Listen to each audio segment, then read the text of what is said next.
నమస్తే. Welcome to the federal Telangana. ప్రస్తుతం తెలంగాణలో జరుగుతున్న తాజా రాజకీయ పరిణామాలపై మాట్లాడేందుకు మనతో పాటు ఉన్నారు మాజీ ఎమ్మెల్సీ కపిలవాయి దిలీప్ కుమార్ గారు ఉన్నారు. వారితో మాట్లాడదాం. సార్ నమస్తే. నమస్తే భయ్య. ప్రస్తుతం అంటే తెలంగాణ ఏర్పడి 10 సంవత్సరాలు కావస్తున్న సందర్భంగా తెలంగాణ రాష్ట్ర ప్రభుత్వం కార్యక్రమాలు నిర్వహిస్తున్న నేపథ్యాన్ని మనం చూస్తున్నాం. ఈ క్రమంలో లోగో అంశం ఒకటి చర్చకు, వివాదాలకు దారితీస్తున్నది. అంతేకాకుండా పాట విషయంలో కూడా వివాదానికి దారితీసిన నేపథ్యం ఉంది. ఇది ఎట్లా చూస్తారు మీరు? ఇప్పుడు లోగో విషయంలో ఇది హోమ్ డిపార్ట్మెంట్ అప్రూవల్ కోసం పోవాలి. నాకు తెలిసి 6 నెలల దాకా వచ్చేది కాదు. పెద్ద కాంట్రవర్సీ కూడా కాదు. మరి ఏమి ఫైనల్ చేసిండ్రో ఏం పంపుతున్నారో నాకు తెలియదు కానీ, బట్ నా ఉద్దేశం, నా పర్సనల్ ఒపీనియన్, పార్టీ పరంగా నేను మాట్లాడుతున్నా కూడా పర్సనల్ ఒపీనియన్ ఏంటంటే ఇది అన్నెసరీ కాంట్రవర్సీ. హైదరాబాద్ ఆ నిజాం నవాబు ఎంతమంది చంపాడు, అది రాచరిక పాలన కాదా, ఎంతమంది తెలంగాణ లోపల రజాకార్ల మూమెంట్లో హత్య కాబట్టారు, ఇవన్నీ వేరే చరిత్ర. కానీ హైదరాబాద్ అనగానే మనకు ఖచ్చితంగా చార్మినార్ ఒక ఐకానిక్ సింబల్ లాగా మనకు కనబడుతుంది. హైకోర్టు బిల్డింగ్ అంతే, ఉస్మానియా ఆర్ట్స్ కాలేజ్ అంతే, ఉస్మానియా హాస్పిటల్ అంతే. ఇవన్నీ కూడా మనం కాదనలేవు. రాచరికం చిహ్నాలే నిజమే, కానీ అవి కూడా హిస్టరీలో భాగం. వాడు ఆ రాచ నీతి కూడా హిస్టరీలో భాగమే. దాన్ని అది దించే కదా మనం డెమోక్రసీ తెచ్చుకున్నాం. సో అది ఇది ఉండాలి, దాని మీద నిరసన ఉండాలి, తప్పేం లేదు. కాబట్టి నేనైతే ఇది అన్నెసరీ కాంట్రవర్సీ అనుకుంటున్నా. కాకతీయులు అయితే మనందరికీ తెలుసు, నేను వరంగల్లోనే. ఆ సింబల్ మనకు నచ్చి, ఇప్పుడు రాజరిక పాలన మనకు అవసరం లేకపోవచ్చు, రాజులు పోయినారు, రాజ్యాలు పోయినాయి, మన ప్రజాస్వామ్యం. కానీ కాకతీయ రాజులు పెట్టేటువంటి ఆ కోట కానీ, 1000 పిల్లర్స్ టెంపుల్ కానీ, రామప్ప కానీ మనం తీయలేం కదా, చరిత్ర నుంచి వేరే చేసి చూడలేం. సో వాటిని ఒకసారి ఏదో పద్ధతిలో ఎవాల్వ్ చేసిండు, ఎవరిని అడిగి చేసిండు, ఆయన సొంత కవిత్వం చేసిండు. అది ఒకసారి వచ్చిన తర్వాత దాని తెలుగుకోవడం అనేది పెద్ద, నా పర్సనల్ ఒపీనియన్, అన్నెసరీ కాంట్రవర్సీ. ఎట్లా హోమ్ డిపార్ట్మెంట్ నుంచి రావడానికి 1 ఇయర్ పడుతుంది. అప్పటికల్లా చూద్దాం. నాకు తెలిసి అది ఏం జరుగుతుందో అప్పుడు మాట్లాడుకుంటే మంచిది. అంటే పాత లోగోనే కంటిన్యూ చేయడం బెటర్ అని మీ ఉద్దేశం? దాని పెద్ద కాంట్రవర్సీ, ఏం సిగ్నిఫికెన్స్ ఉంది, దానికి ఏం ఇంపార్టెన్స్ ఉంది? కాకతీయ శిల్ప కళా తోరణం అనేది మనందరికీ ఇంపార్టెంటే. హైదరాబాద్ అవునన్నా కాదన్నా హిందూ ముస్లిం అనేది మన దగ్గర ఒకటి సింబాటిక్ రిలేషన్షిప్ మార్గం అనేది ఉన్నది. ఆ చరిత్రలోకి తగ్గితే ఇప్పుడు ఏ మసీదు తవ్వినా కింద గుడే ఉంటుంది, మరి అని చదువుదామా? ఏ పని కాదు. సో దీన్ని వదిలేయడమే కరెక్ట్. 10 ఏళ్ళు యాక్సెప్ట్ చేసినాం కదా. అంటే నా పర్సనల్ ఒపీనియన్ చెప్తున్నా. పార్టీ పరంగా ఒక కమిటీ వేసి ఉంటారు, చర్చించుంటారు, ఎంతమంది నీకంటే నాకంటే పెద్దోళ్ళు ఎంతమంది సలహా ఇచ్చినా అది తెలియదు కానీ, బట్ అన్నెసరీ కాంట్రవర్సీ అనేది నా పర్సనల్, వ్యక్తిగత అభిప్రాయం. అంటే పాట విషయంలో ఏం చేస్తారు? పాట ఏం తప్పట్లేదు, ఎందుకంటే పాట అంత నిడివిగల పాట పెట్టలేము. 10 ఏళ్ళు అసలు యాక్చువల్లీ అందరికీ ఎప్పుడో దానికి రాష్ట్ర గీత హోదా ఇవ్వాలి, ఇస్తారని మనం ఆశించినాం. బీఆర్ఎస్ ఎన్నోసార్లు చెప్పింది, టీఆర్ఎస్ చెప్పింది, చంద్రశేఖరరావు చెప్పిండు. మరి అది అందశ్రీ మీద కోపమో మరో కోపమో, ఆ పాట అందశ్రీ కాదు నేనే రాసిన అని అనుకుంటాడు కాబట్టి, ఎవరు ఒప్పుకుంటలే నేను రాసిన అన్నాడు కాబట్టి ఆపిండు తెలియదు. కానీ మనందరం ఉద్యమకాలంలో మీకు జ్ఞాపకం ఉంటే ప్రతి స్కూల్లో, ప్రతి ప్రైవేట్ ఆర్గనైజేషన్లో, తర్వాత కాలేజెస్లో, ఈవెన్ కోర్టు ఆవరణ లోపల మెట్ల మీద లోపలికి పోకముందే ఈ గీతాలాపన జరిగింది. 5 ఏళ్ళు 6 ఏళ్ళు దాని ఏమంటారు ఉద్యమంలాగా అందశ్రీ రాసిన పాటను వాడినాం మనం అందరం. అది ఈరోజు ఎప్పుడో రావాల్సి ఉంటే లేట్ అయింది, ఇప్పుడు రావడంలో తప్పలేదు. కానీ దాంట్లో ఉన్న చిన్న కాంట్రవర్సీ, కంపోజర్ ఎవరు? కంపోజర్ ఆంధ్రుడు అయితేంది, తమిళనాడు రెహమాన్ అయితేంది, కీరవాణి అయితేంది, దానికి సిగ్నిఫికెన్స్ ఉందని అనుకోను. రాసింది అందశ్రీ. మార్పులు చేర్పులు ఎందుకు అంటే అంత నిడివిగల గీతం మనం తీసుకోలేం కాబట్టి, అది రాష్ట్ర గీతం అని కుదించబడాల్సిన అవసరం ఉంది కాబట్టి అందశ్రీ యొక్క సలహాలతోనే దాన్ని ఎడిట్ చేస్తున్నారు కాబట్టి తప్పు ఉందని అయితే అనుకోను. అంటే ఇప్పుడు దశాబ్ది ఉత్సవాలకు సంబంధించి ఒక అంశము తెరపైకి వస్తున్నది. ఇప్పుడు తెలంగాణ ఏర్పడి 10 సంవత్సరాలు పూర్తయిన సందర్భంగా మీరు దానికి ఏ పేరు పెట్టకుండా కేవలం తెలంగాణ సంబంధించిన ఉత్సవాలుగానే భావిస్తున్నారు. అటువైపు మరి బీఆర్ఎస్ సంబంధించిన వాళ్ళైతే దశాబ్ది ఉత్సవాల ముగింపు వేడుకలు జరపబోతున్నారు. దీన్ని ఎట్లా చూడొచ్చు? దాంట్లో ఏం కాంట్రవర్సీ ఉంటుంది? తెలంగాణ ఏర్పడ్డది, అందరినీ గౌరవించుకోవాలి. ఉద్యమకారులు ఎంతో మంది ఉన్నారు, నమ్ముకున్నారు. అసలు పార్టిసిపేట్ కానివాడు కూడా అసలు తెలంగాణ ఉద్యమమే సకల జిల్లా పోరాటం అది. నువ్వు నాకు కండువ కప్పాలి, నేను నీకు కండువ కప్పాలి. అందులో నువ్వు గుర్తించి 1000 మందికో 2000 మందికో స్పెషల్గా నువ్వు సన్మానం చేస్తా అంటే చేయని, దాంట్లో కూడా తప్పు ఉందని నేను అనుకోను. ఇది గతంలోనే చాలా పెద్దలు చేయాల్సి ఉంటే కోడ్ ఉండడం వల్ల సెకండ్ నాడు ఎలక్షన్ కమిషన్ పర్మిషన్ తీసుకొని మరి చేస్తున్నారు. బట్ అది కంటిన్యూస్గా నడుస్తుంటుంది కాబట్టి 1 వీక్ 10 డేస్ ఉత్సవాలు కాబట్టి నేను అనుకుంటే దీన్ని ఇతర రాష్ట్రాల నుంచి మన తెలంగాణ కోసం మద్దతు పలికిన పార్టీలు దాదాపు ఒక 25 మంది ఉన్నారు. వాళ్ళని ఓకే. తీసుకొచ్చి సన్మానం చేయడం ముఖ్యం. మనం సన్మానించుకుని దేవుడు పక్క పెడదాం కానీ, మనం హ్మ్. కావాలని కొట్లాడినాం, తెచ్చుకున్నాం తెలంగాణ. అది దొరల తెలంగాణ నుంచి మళ్ళీ ప్రజల తెలంగాణ కింద మారింది. మనకు సంతోషమే. ఇక్కడ నువ్వు ఓకే. నాకు సాల్వ్ చేసినా, నేను నీకు సాల్వ్ చేసినా ఇంపార్టెంటే కాదు. కానీ ఈ రాష్ట్ర ఏర్పాటు కోసం పార్లమెంటు సాక్షిగా స్పీచ్ ఇచ్చినాడు శరద్ పవార్ గాని, అజిత్ సింగ్ గారి కుమారుడు జయంత్ చౌదరి గాని, ఇట్లా ఈ చుట్టుపక్కల మొత్తం మాయావతి గాని, ఇట్లాంటి వాళ్ళంతా లెటర్స్ ఇచ్చి తెలంగాణకు అనుకూలమని పార్లమెంట్ స్పీచ్లు ఇచ్చారు. వాళ్ళను ఈ సందర్భంగా తీసుకొచ్చి సన్మానం చేయడం అనేది కరెక్ట్ ఉంటుందని నా ఉద్దేశం. ఓకే. అంటే తెలంగాణ ఉత్సవాలకు సంబంధించి అటు పక్కన పెట్టేస్తే. ప్రస్తుతం అంటే ఫోన్ ట్యాపింగ్ వ్యవహారం అయితే ఒక రచ్చ నడుస్తుంది తెలంగాణలో.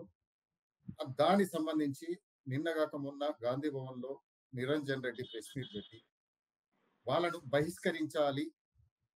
ఫోన్ ట్యాపింగ్‌కు పాల్పడ్డ వాళ్ళను అసెంబ్లీ నుంచి బహిష్కరించాలి అని చెప్పేసి ఒక కామెంట్ కూడా చేయడం జరిగింది. అంటే ఇది ముఖ్యమంత్రి రేవంత్ రెడ్డి సూచన చేయకుండానే ఇలాంటి వ్యాఖ్యానం చేసిండనుకోవచ్చా? వాళ్ళని బహిష్కరించే అవకాశాలు ఉంటాయా? చట్టం ఏం చెప్తుంది? నేను మిస్ అయినా ఎవరిని బహిష్కరించాలి? ఫోన్ ట్యాపింగ్‌కు పాల్పడ్డ వారిని అసెంబ్లీ నుంచి బహిష్కరించాలి. దాన్ని చేయించిన వారిని. అంటే అంత ఈజీ కాదది. అంత ఈజీ కాదు. అట్లా బహిష్కరించలేం గానీ, చట్టపరమైన చర్యలు తీసుకోవచ్చు. ఎందుకంటే ఫోన్ ట్యాపింగ్ అనేది ఇప్పుడు ఒక విషయంలో నేను కేసీఆర్‌తో ఏకీభవిస్తా. చాణక్యుడి రాజనీతి నుంచి నువ్వు చరిత్రలో తీసుకుంటే వేగుల వ్యవస్థ పెట్టాలి. రాజులు అనేవాడు హ్మ్. వేగుల ద్వారా రాజ్యాన్ని నడపాలి అని అన్నాడు. అప్పటి నుంచి హ్మ్. ఇప్పటి వరకు ఇంటెలిజెన్స్ విభాగాలు చేసే పనే ఇల్లీగల్‌గా డాటా సేకరించి అధికారంలో ఉన్నటువంటి రాజులకు లేదా తర్వాత ఉన్న ప్రభుత్వాలకు అందజేయడం. కాబట్టి ఇది జరుగుతూనే ఉంటుంది. నిరంతర ప్రక్రియ. ఇంత పెద్ద దేశాన్ని, ఇంత రాష్ట్రాన్ని నువ్వు శాంతి భద్రతలు కాపాడాలంటే, టెర్రరిస్ట్ నుంచి కాపాడాలంటే, క్రాస్ బార్డర్ నుంచి కాపాడాలంటే నీకు ట్యాపింగ్ అనేది తప్పదు. కానీ హ్మ్. దేనికోసం వాడాలి? క్రాస్ బార్డర్ టెర్రరిజంకు, నక్సలిజం ఆపడానికో, లేదా ఇంకోటి ఏదైనా మత కలవలు ఆపడానికో వీటికి అట్లాంటి వ్యక్తుల మీద ఫోకస్ చేయాలి కానీ నీ ఇష్టం వచ్చినట్టు నీ నా సంభాషణలో దూరి నీ భార్య నా భార్య ఏం మాట్లాడుకుంది, లేదా నువ్వు ఎక్కడ ఆస్తి కొన్నావు, ఎంత బ్లాక్ కొన్నావు, ఇది వాడికి ఎందుకండి అధికారంలో ఉన్నోడికి. ఈ పిచ్చి పనులన్నీ కేసీఆర్ చేసి దాన్ని సర్వనాశనం చేసిండు ఆ వ్యవస్థని. దానికి అవసరమైనటువంటి ఈ ఆధారాలు లింకులని ఇప్పుడు ఈవెన్ ఎలక్షన్స్ లో కూడా గెలిచినోడికి డబ్బులు పంపినాం, ఓడినోడి దగ్గర డబ్బులు సీజ్ చేసినాం అని చెప్తున్నాడు వాంగ్మూలంలో. దాని అర్థం ఏంటంటే గెలిచినోడు గెలిచినట్టు కాదు, ఓడినోడు ఓడినట్టు కాదు. ఆఖరికి హరీష్ రావు టెలిఫోన్ కూడా వాళ్ళే ట్యాప్ చేసుకునే పరిస్థితి రావడుతుంది. అంటే సొంత వ్యక్తులను కూడా నమ్మకుండా తన మీద తనే నిఘా పెట్టుకున్నాడు కేసీఆర్. ఇది ఎప్పుడు మనం ఇండియన్ చరిత్రలో చూడలేదు. ఇది దారుణం. ఏంటంటే మీకు ఒక ఎగ్జాంపుల్ లా చెప్తా. నేనే పిఎస్‌కున్నా కేసీఆర్. ఆయన లేబర్ మంత్రి ఉండే. ఓ రోజు నాకు ఐబీ ఆఫీసర్ వచ్చి కట్ట పేపర్లు ఇచ్చాడు. 3 నెలలది టెలిఫోన్ నేను ఎవరితో మాట్లాడినా, ఎప్పుడు మాట్లాడినా, ఎంతసేపు మాట్లాడిన డీటెయిల్స్ అవి. నన్ను ఇదేందిరా నా దోస్తులు నా ఫోన్ ట్యాప్ చేసినవంటే అన్న ఇది నిరంతర ప్రక్రియ. డ్రా తీస్తాం. 100 మంది పిఎస్‌లు ఉంటే 30 మంది ఎన్నుకుంటాం. 3 నెలలు వాచ్ చేస్తాం. మళ్ళా ఇంకో 30 మంది మళ్ళా డ్రా తీస్తాం. అఫీషియల్‌గా నన్ను అడిగినావనుకో అసలు దిలీప్ కుమార్ ఎవడో నాకు తెలవదు. నేను చింపేస్తా. అందులో గనుక ఇంక్రిమినేటింగ్ ఎవిడెన్స్ ఏమైనా ఉంటే నీ పర్సనల్ లావాదేవీలు గాని, నీ ఫ్రెండ్‌షిప్ గాని, నీ డబ్బులు గాని నాకు సంబంధం లేదు. అక్కడే ఏమన్నా దేశ భద్రతకు సంబంధించినటువంటి సంభాషణ ఎవరితోనా చేసినావా? ఎవరికైనా పాస్ ఆన్ చేసినావా ఇన్ఫర్మేషన్? లేదా ఇట్లాంటివన్నీ ఫోన్‌లలో ఉన్నటువంటి టెర్రరిస్ట్ కార్యకలాపాలకు క్రాస్ బార్డర్ టెర్రరిజంకి సంబంధించిన విషయాలు ఎక్కడైనా కనపడితే మేము అప్పుడు అఫీషియల్‌గా ఈ నెంబర్ మాకు అనుమానం ఉన్నది. ట్యాపింగ్‌కి పర్మిషన్ ఇవ్వని హోమ్ సైట్ దగ్గరికి పోతాం తప్ప ఇది రొటీన్‌గా చేస్తూనే ఉంటాం అన్నాడు. నేను చెప్పిన దానికి అదే హ్మ్. ఎగ్జాంపుల్. సో ఇట్లా ఓకే. జరిగేటిది వ్యవస్థ. కానీ వాళ్ళు చింపవతల వారేస్తారు దాన్ని వాడరు. ఈ మాసాడేమో వాడు ఓడియడానికి, గెలిపియడానికి, వాడిని పిలిపించి రియల్ ఎస్టేట్ దగ్గర డబ్బులు వసూలు చేయడానికి అసలు చిన్న భిన్నం చేసి పడేసిండు వ్యవస్థని. ఇది పాలకులు చేయాల్సిన పని కాదు. ఆ తర్వాత పోయి పెగాసిస్ సాఫ్ట్‌వేర్ పట్టుకొచ్చారు ఇజ్రాయెల్ నుంచి. వీళ్ళు అఫీషియల్‌గా పోలేదు. అనఫీషియల్‌గా పోయిండ్రు. డబ్బులు పెట్టింది అనఫీషియల్ డబ్బులు పెట్టి వేరే ప్రైవేట్ వ్యక్తుల డబ్బులతో పెగాసిస్ తీసుకున్నారు. నేను ఆ మధ్య సీనియర్ ఆఫీసర్ దగ్గరికి పోతే ఆయన పెగాసిస్ ఉందా మీ దగ్గర అంటే నా నెంబర్ కొట్టి ఈ నెల మొత్తంలో నేను ఎవరెవరితో మాట్లాడానో నాకు ఎవరు పూజ చేసినా లిస్ట్ ఇస్తున్నాడు. ఎక్కడిది ఇది? అంటే ఈ మొత్తం టాప్ పోలీస్ ఆఫీసర్స్ అందరి దగ్గర వీళ్ళు తీసుకొచ్చిన టెక్నాలజీ అప్పచెప్పారు. నీ ఫోన్ నా ఫోన్ అందుకనే కదా అందరూ పబ్లిక్ ఆఖరికి సాధారణంగా మన ఇళ్లలో పనిచేసేటప్పుడు వాట్సాప్ కాల్ మాట్లాడుకుంటారు. ఇది ఎక్కడ ట్యాప్ అవుతుంది. ఆ సిచ్యువేషన్ తీసుకురాకూడదు కదా. మన ప్రాథమిక హక్కులకు భంగం, వ్యవస్థకు భంగం, అందరూ బదనామవుతారు. ఇది ఎవరు దీనికి రెస్పాన్సిబుల్? CM responsible. ఆయన అడిగితే మాజీ సీఎం ఏమన్నాడు? అరే వాడు గొట్టంగాడు ఎవడు వాడు 100 మంది ఉంటున్నారు. వాడు తెల్లారి కాగితం తీసి నేను చదువుకుంటా కానీ వాడు ఎటు తెచ్చిండు అని నేను చూస్తానా అన్నాడు. కావచ్చు. కానీ దేనికి వాడుతున్నావు? వాడికి చెప్తావా నువ్వు? నాకు పలానాడు తీసుకురా, హరీష్ రావు తీసుకురా. ఇది ఎట్లా కరెక్ట్ అవుతుంది? సో ఈ రకంగా ఇది డెఫినెట్లీ సెన్సేషనలైజ్ అయిపోయింది. మీరు అన్నట్టు దానికి బాధ్యులైన వాడు ఎవడన్నా కానీ ఎమ్మెల్యే కావచ్చు, ఇంకోటి కావచ్చు, ఎంపీ కావచ్చు, బంధువు కావచ్చు, వాళ్ళ మీద చట్టపరమైన చర్యలు తీసుకుంటే తప్ప వీళ్ళకి బుద్ధి రాదు. అంటే వీళ్ళ పైన టెలిగ్రాఫ్ చట్టం టెలిగ్రాఫ్ యాక్ట్ ఉపయోగించే ప్రయోగించాలి కదా! టెలిగ్రాఫ్ ఆ! యాక్ట్ ప్రయోగించాలి వీళ్ళ మీద. అట్లెట్లా ఊరుకుంటారు? ఆ!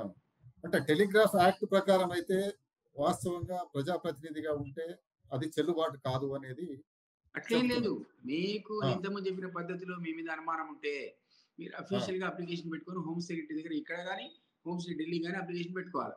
వాళ్ళు మీకు హ్మ్. పర్మిషన్ ఇస్తేనే ట్యాప్ చేయాలి. అంతకుముందు చేసినంత అనఫిషియల్ అది. రికార్డ్ రాదు. అది రికార్డ్ వస్తే నువ్వు జైలుకి పోతావు రికార్డ్ చేసినోడు. సో, వాడు అంటే ఇది అప్పటి నుంచి పెద్ద మొదలుపెడితే నేరం. మీకు ఇది ఇది చాలా హోమ్ సెక్రటరీ గాని, హోమ్ శాఖ పర్మిషన్ లేకుండా చేసిన నేరం తప్పిదం గాబట్టి, దీన్ని పరిగణలోకి తీసుకుంటే వీళ్ళను అనర్హులుగా ప్రకటించే అవకాశం ఉంటదా టెలిగ్రాఫ్ చట్టం డెఫినెట్‌లీ ఉంటది. ప్రకారం? ఆ యాక్ట్ పవర్‌ఫుల్ యాక్ట్ అది. ఆ ఆ! ప్రమాదం ఉంటది. వాడు అది దాంట్లో ఫిక్స్ చేయాలి. ఫిక్స్ చేసి ఖచ్చితంగా ఎవడో ఇద్దరి మీద దెబ్బ పడితే తప్ప, దాని జోలికి ఇంకోడు ఎవడు పోడు. అదొకటి. హ్మ్. తర్వాత అసలు హోమ్ సెక్రటరీ పర్మిషన్ మీకు ఇచ్చినంక గూడా, ముగ్గురు ఆఫీసర్‌లను ఒక కమిటీ కింద ఏస్తారు. ఈ ముగ్గురు ఆఫీసర్‌లు ప్రతి నెల ఆ డాటా తెప్పించుకుంటారు. తెప్పించుకొని నువ్వు హ్మ్. ఏమి అన్నావు గదా! ఏదో సీక్రెట్స్ ఉందని ఏంటి అవన్నీ చదువుతారు. ఒకవేళ పనికిరాని విషయాలనుకో, ఈ ట్యాపింగ్ నీకు ఏం లాభం లేదనుకో, వెంటనే క్యాన్సిల్ చేస్తారు దాన్ని. తర్వాత ఇచ్చిన హ్మ్. రికార్డ్‌ను డిస్ట్రాయ్ చేయమని ఆర్డర్ ఇస్తారు. అది రికార్డ్ చేసి నువ్వు దాచిపెట్టుకోవడం వీల్లేదు. ఇక్కడ వీళ్ళు చేసిందేమో ప్రైవేట్ అఫైర్స్ అని మాట్లాడడం, వినడం, అది ప్రింట్ ఔట్ తీసుకోవడం, పోయి హరీష్ రావుకి ఇయ్యడం, కేటీఆర్‌కి ఇయ్యడం, సంతోష్ రావుకి ఇయ్యడం, లేదా కేసీఆర్‌కి ఇయ్యడం. ఇవన్నీ కూడా అన్‌డెమోక్రటిక్ యాక్టివిటీస్. కాబట్టి దీనికి బాధ్యులపైన చర్య తీసుకుంటేనే రాబోయే రోజుల్లో ఎవడు అధికారంలో ఉన్నా సరే ఇలాంటి పిచ్చి పనులు చేయడు. ఆ!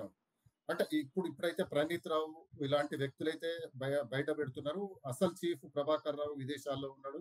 అతన్ని రాకుండా కేసీఆరే అడ్డుకుంటున్నాడు. వస్తే గనక వీళ్ళందరూ జైలుకి పోయే అవకాశాలుంటాయి అని జెప్పేసి ప్రణీత్ రావు ఏకంగా పెద్దాయన చెప్పినట్టు చేస్తున్నాం అని జెప్పేసి గూడా చెప్పడం జరిగింది.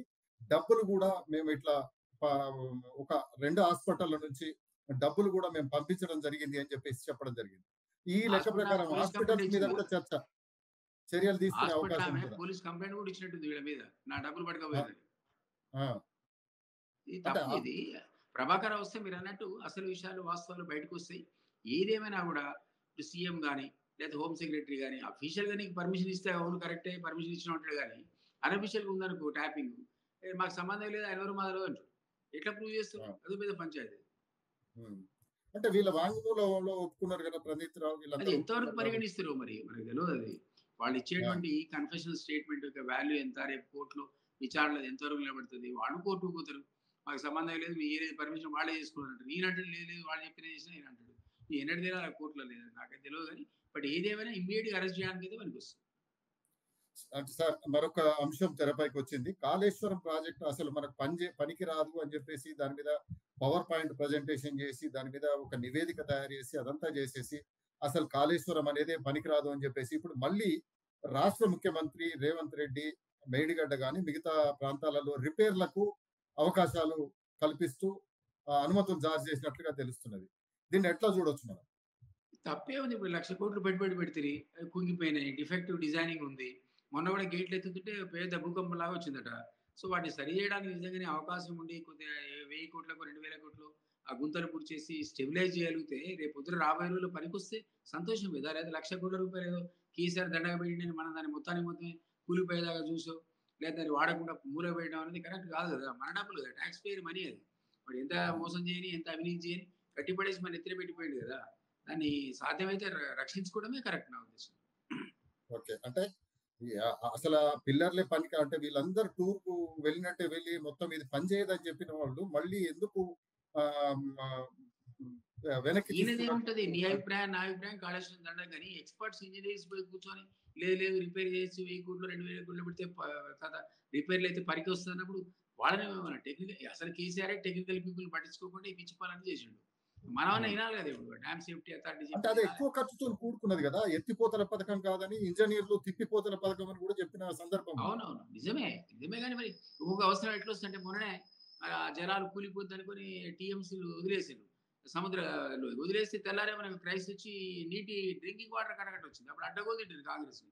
వీళ్ళే కావాలని వదిలేసిండ్రు. బీఆర్ఎసోళ్ళు తిట్లే. ఆ నీళ్లు 3 సీఎండీ, 2 సీఎండీ లేపిపోవడానికి అవకాశం ఉండే. అక్కడ పెట్టకుండా వాపసే పంపించి సముద్రంలోకి వీళ్ళు చేయబట్టి నీటి కటకట అని అడ్డగోలు తిట్టిండ్రు మరి. సో, ఇందులో పాజిటివ్ ఉంది. నెగెటివ్ ఉంది. సో, ఎక్స్‌పర్ట్స్‌ని అడిగి వాళ్ళ సలహాలు తీసుకొని రిపేర్‌లకు గనక మామూలుగా 1000, 2000, 5000 కోట్ల లోపల అయిపోయి స్టెబిలైజ్ చేయగలిగితే సంతోషమే అంటున్నా నేను. అది నిజంగా పనికొస్తదనుకుంటే ఎందుకు వాడుకోకూడదు అంటున్నా. అవినీతి సంగతి దేవుడు ఎరుగు. అవినీతి ఏదో తర్వాత తెలుద్దాం. ఎంత తిన్నాడు? ఎంత కట్టిండు? ఎంత కక్కిండు? అది కక్కించిన తర్వాత కక్కేయొచ్చు కానీ ముందు అది వాడకంలో తేవడానికి 3 నెలలు అవకాశం ఉందంటే సీఎం ఆ డెసిషన్ తీసుకోవడంలో తప్పు లేదని నా అభిప్రాయం. సరే. ఇప్పుడు కాంగ్రెస్ పార్టీ అధికారంలోకి వచ్చి 6 నెలలైంది. ఇప్పటి వరకు గతంలో 9.5 ఏళ్ల పరిపాలనలో మేమంతా బంగారు తెలంగాణను చేసినాము. వీళ్ళు ఆ వచ్చిన 6 నెలల్లోనే మొత్తం ఎక్కడిదక్కడ ఎక్కడేసిన గొంగలి అక్కడనే ఉన్నట్టుగా ఉన్నది. ఏం మార్పు రాలేదు. ఇంకా కరువు విలయతాండవం చేస్తుంది ఈ 6 నెలల్లో.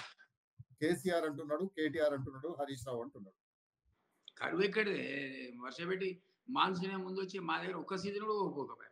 అసలు మేము ఆ! వచ్చినాక ఒక సీజన్ అయితే నువ్వు కరువు అనాలే. మధ్యలో కట్టొచ్చి ఎండల వేడిమికి అందరం నీటి ఎద్దడి, పవర్ కట్లు ఇట్లాంటి సమస్యలు ఫేస్ చేసిన మాట వాస్తవమేనా? గత 10 ఏళ్ల అవును. నుంచి దంచి వర్షాలు కొట్టే కూల్ వాతావరణం ఏర్పడిపోయి వర్షపాతం గత కంటే ఎక్కువొస్తుందని చెప్తూనే ఉంది వాతావరణ శాఖ. అదే జరిగితే మా పంట పండినట్టేనా? ఇంతట్లోనే అసలు 100 రోజులు ఏం జరుగుతది? 100 రోజులు జరగడానికి ఏం జరుగుతుంది చెప్పు నాకు? ఇల్లు అవును. తుడుచుకొని, సర్దుకొని, ఊడ్చుకోవడానికే టైం పట్టాయి. ఈ లోపల ఎలక్షన్ నోటిఫికేషన్ రానే వచ్చాయి. ఈ మాకు హామీలు 5,00,000 కోట్ల అప్పు ఉందని కోరి మేము పోతే 6,71,000 కోట్లు వచ్చేవరకు అతాకుతమే సర్దుకోవడానికి టైం పట్టి ఈ 100 రోజుల నోటిఫికేషన్ రాబట్టే. ఈ నోటిఫికేషన్ వల్ల మా అడ్మినిస్ట్రేషన్ పోయి ఎలక్షన్ కమిషన్ చేతికి వెళ్ళిపోయింది 2 నెలల నుంచి. సో మాకు తేరుకునే సమయం దొరకలేదు. ఇప్పుడు ఈ 6 నెలలు నువ్వు చేసినవి చేయలేదంటే ఒక పద్ధతి. అంటే 6,00,000 కోట్ల అప్పు నుంచి మళ్ళీ తెలంగాణను 7,00,000 కోట్ల అప్పు చేసిన ఘనత కాంగ్రెస్ అనుకోవచ్చా? ఈ అప్పు ఈ చేయకుండా 6 అసలు నెలల్లో 1,00,000 కోట్ల అప్పు చేసినట్లు అనుకోవచ్చా? కాదు బ్రదర్. 10 ఏళ్లలో నువ్వు 6,71,000 కోట్ల అప్పు చేసినావు. ఇప్పుడు మొన్ననే సీఎం చెప్పిండు. ఈ 3 నెలల్లో 30,000 కోట్ల రూపాయలు ఉత్త కిస్తీయే కట్టినా, వడ్డీయే కట్టినా అని చెప్పిండు. రాష్ట్రం ఏదైనా రూపాయి రాకడా, రూపాయి పోకడే బడ్జెట్. నువ్వు పెట్టిన అదే రూపాయి, నేను పెట్టిన నువ్వేమో తెలివి తక్కువ ఇన్వెస్ట్‌మెంట్ పెట్టినావు. ఫ్రీ బిల్ ఎక్కువ ఇచ్చినావు. మేము అవి చేయము. ఆచితూచి ఖర్చు పెడతామని మేము అంటున్నాం. నువ్వు అప్పు తెచ్చుకుంది 9%, 12% కూడా తెచ్చుకున్నావు. మేము 1.5% నుంచి 3% లోపలనే వడ్డీ తెచ్చుకునే ప్రయత్నం చేస్తున్నాం. ఇవన్నీ కూడా ఒక పద్ధతి ప్రకారంగా ఫైనాన్షియల్ కండిషన్స్ చూసుకొని దాన్ని స్టెబిలైజ్ చేసి కొంత 30%, 40% ఫ్రీబీస్ పోయినా సరే మిగిలిన 60% కనీసం ప్రొడక్టివ్ అసెట్స్ మీద కనుక ఇన్వెస్ట్మెంట్ పెడితే ఒక 2 ఏళ్లకు, 3 ఏళ్లకు తిరిగి డబ్బులు వస్తే అది సాలిడ్ ఎకానమీ దిశగా దారితీస్తుంది. అప్పుడు రివ్యూ లేవా? ఎవడికి ఏది చూస్తే రాజు చూసిందే పరిపాలన అన్నట్టు ఆ రకమైనటువంటి పరిపాలన ఎంపీలో దొరకడు, మంత్రిలో దొరకడు, ఆయన ఎమ్మెల్యేలో దొరకడు. వాళ్ళేమో సామంతరాజులు లెక్క భూ కబ్జాలు, లూటీలు అసలు రాష్ట్ర బడ్జెట్ కంటే 3 రెట్లు ఎక్కువ అవినీతి చేసిర్రు. సో ఇవన్నీ ఇప్పుడు చెక్ చేస్తున్నాం కదా! స్ట్రీమ్‌లైన్ చేయడానికి two shot a period 100 days. మీరు ఇంకొక 6 నెలలు 1 ఇయర్ అయినాక నువ్వు అది చేయాలి, ఇది చేయాలంటే బాగుంటుందని నా ఉద్దేశం. జూన్ 4 తర్వాత తెలంగాణలో రాజకీయ సంక్షోభం ఏర్పడే అవకాశాలేమైనా ఉన్నాయనుకోవచ్చా? విష్ఫుల్ థింకింగ్ అది. కూలిపోవాలా రేవంత్ రెడ్డి సర్కార్ అని కోరుకుంటే అపోజిషన్ డే 1 నుంచే వాళ్ళు కూలిపోతారు. మేము వస్తాం అధికారులని మాట్లాడతారు వాళ్ళు. ఎట్లయితది? ప్రజలు మనకు 5 ఏళ్లకు మ్యాండేట్ ఇచ్చిండ్రు పరిపాలనకు. ఆ 5 ఏళ్ల మీద సరైనటువంటి అంచనాను వేయలేదు. ఈ 2.5 ఏళ్ల తర్వాత సెకండ్ టైమ్ అయిపోయింది. ఇదేం చేయలేదు, అది చేయలేదు అనొచ్చు గానీ, అసలు మొదటి 3 నెలలకేను ఏమంటారు అన్నప్రాసన రోజు ఆవకాయ పెడతా అంటే ఎట్లా? సో అపోజిషన్ అనేది పరిగెట్టుకొని బ్లేమ్ చేసే కార్యక్రమం గవర్నమెంట్ పడి లక్ష్మణ్ లాంటోడు పార్లమెంట్ ఎలక్షన్స్ అయిపోయి డబుల్ ఇంజిన్ సర్కార్ అంటే ఎట్లా వస్తుందండి? 8 మందితో డబుల్ ఇంజిన్ వస్తుందా? అంటే బీఆర్ఎస్‌తో కలిసినా కూడా అందులో 5 ఆల్రెడీ పోయిర్రు. 43 మందితో సర్కార్ వస్తదా? ఇవన్నీ కావాలని చేసే రెచ్చగొట్టే మాటలు మాట్లాడుతుంటే రేవంత్ రెడ్డి మళ్ళీ ఆయన సరైన ధీటుగా సమాధానం ఇవ్వాల్సిన పరిస్థితి వస్తుంది. అంటే తెలంగాణలో పార్లమెంటు సీట్లు ఎక్కువ రాకపోతే సంక్షోభం వచ్చే అవకాశాలున్నాయని జెప్పేసి వాళ్ళంటున్నారు. ఏం సంక్షేమం పార్లమెంట్ సీట్లు పార్లమెంట్ ఎన్ని మనకి ఎన్ని ఏం సంబంధం? పార్లమెంట్‌కి హ్మ్. మనకి ఏం సంబంధం? రాష్ట్ర హ్మ్. పరిపాలనకు అవసరమైన మెజారిటీ ఆల్రెడీ ప్రజలు ఇచ్చేసిండ్రు. దొరగారిని సాగరంపిర్రు. ఇది కేంద్రానికి సంబంధించిన అంశం అది. వాడు అబ్‌కీ బార్ 400 పార్ అన్నాడు. అది ఎట్టి పరిస్థితిలో కాదని మనందరికీ ఎరుక. ఈ 200కు వాడు కుదింపబడతారని మనం అనుకుంటున్నాం. కాదు 240కి వస్తారు. అది కూడా వాళ్ళకి డేంజరస్ ఫిగరే. ఎందుకంటే పోస్ట్ పోల్ అలయన్స్ ఒక రకంగా ఉంటది. ప్రీ పోల్ అలయన్స్ ఒక రకంగా ఉంటది. ఎలక్షన్ అయిపోయినాక ఎవడు ఎటు దూకుతాడో తెలవదు. సో అంత ఈజీగా అయితే లేదు. నెక్ టు నెక్ అక్కడ కూడా ఉంది. నెక్ టు నెక్ ఇక్కడ కూడా ఉంది పార్లమెంట్ సంబంధించి. కాబట్టి ఏం జరుగుద్దో మీరే అన్నట్టు 4 రోజులు ఆగితే తెలిసే పని. అంటే ఎన్ని పార్లమెంట్ సీట్లొస్తాయి కాంగ్రెస్ పార్టీకి గాని, నేనైతే బీజేపీకి 9 తెలంగాణ? కంపల్సరీ వస్తాయనుకుంటున్నా. ఇక్కడ 9 కంపల్సరీ వస్తాయి. ఒక 3 మాకు హోరాహోరీ ఉంది. అది ఎటైనా పోవచ్చు. 9 అయితే గ్యారంటీ మాకు. ఆ! ఓకే. చివరగా బీఆర్ఎస్‌కి రావు. పీసీసీ బీఆర్ఎస్‌కి ప్రెసిడెంట్ వచ్చేది రేస్‌లో జీరో. మీరున్నారా? హ్మ్. పీసీసీ ప్రెసిడెంట్ రేస్‌లో మీరున్నారా? నే న నన్ను పీసీ ప్రెసిడెంట్ పాపం ఎవరు కలలో కూడా నువ్వు అంటుంటే ఫస్ట్ టైమ్ వింటున్నా నేను. మా వాళ్ళ అంటే చాలా మంది ఇప్పుడు అది స్టాల్వర్డ్స్ ఒక ఉన్నారు పీసీసీలో. కాంగ్రెస్ పార్టీ అంటేనే మహాసముద్రం. ఆ సముద్రంలో 2 నెలలకు, 3 నెలలకు పార్టీలో చేరిన వాళ్ళు కూడా అధ్యక్షులైన సందర్భాలున్నాయి. మీరు మీరు అంటే అంటుంటే ఆలోచన కోరుకోవడంలో వస్తుంది. తప్పేం లేదుగా. కాదు మిత్రమా, నువ్వు అంటుంటే ఆలోచన వస్తుంది. వర్కింగ్ ప్రెసిడెంట్ అడిగితే పోద్దాం. All the best. All the best. Thank you. Thank you. Thank you.